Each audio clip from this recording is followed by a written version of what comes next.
তুমি যেমন 12 ঘাটের পানি খাইছো, ওই মেয়েও 16 ঘাটের পানি খাই আছে।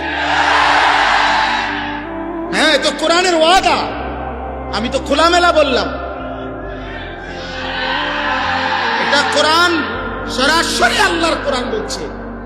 সূরা নূরের মধ্যে স্পষ্ট আছে, স্পষ্ট।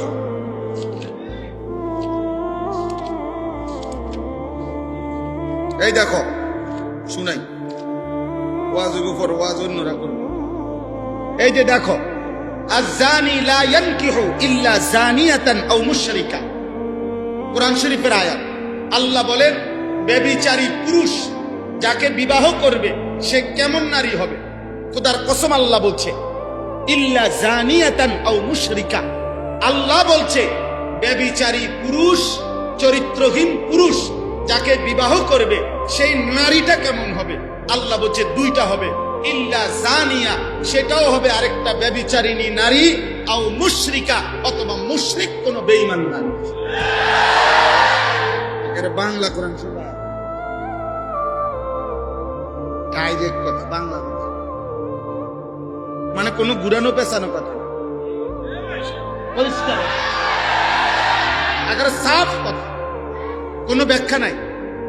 ওয়াজানিয়াতু লা ইয়ানকিহুহা ইল্লা জানিন আও মুশরিকুন।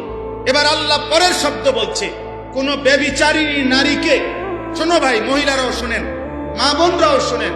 আমরা জানি অনেক মা বোন আপনারা আসছেন, আপনাদেরকে বলি, মুসলমানের কন্যা, মুসলমানের বোন, মুসলমানের অবিবাহিত মেয়ে, তোমাকেও বলি বোন, শোনো, তুমি বিবাহ বহির্ভূত কোন ছেলের সাথে কিংবা মোবাইলে কিংবা রাস্তায় কিংবা সহপাঠী হিসাব করে যেই কোনো পারপাসে যে নারী, যেই মেয়ে, যেই কন্যা বিবাহের পূর্বে কোন হারাম সম্পর্ক করে থাকে, তো আল্লাহর ওয়াদা, কোন ব্যভিচারিণী নারীকে বিবাহ করবে না কোন পুরুষ।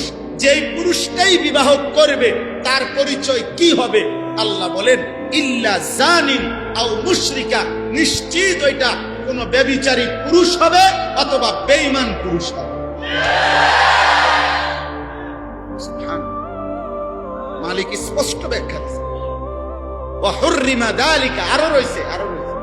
এরপরে আরেকটু শব্দ আছে, ওয়া হুররিমা যালিকা আলাল মুমিনিন।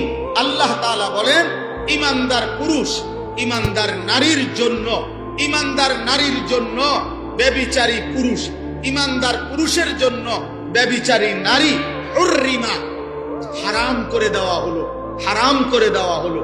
এজন্য ব্যভিচারী পুরুষ তোর কপালে ঈমানদার নারী জুটবে না। এ দেখো তোমরা, আব্বা মোবাইল দেখো, উলঙ্গ নর্তকী দেখো, রাতভর জিনার দৃশ্য দেখো, ব্যভিচার দেখো, অশ্লীল উলঙ্গ ছবি দেখো, ওরে নিয়েই কল্পনা করো আর ওয়েট করো, এমন একটা অসভ্য আশা করা যায় তোমার কপালে জুটবে। ওয়েট, অপেক্ষা, দেখো।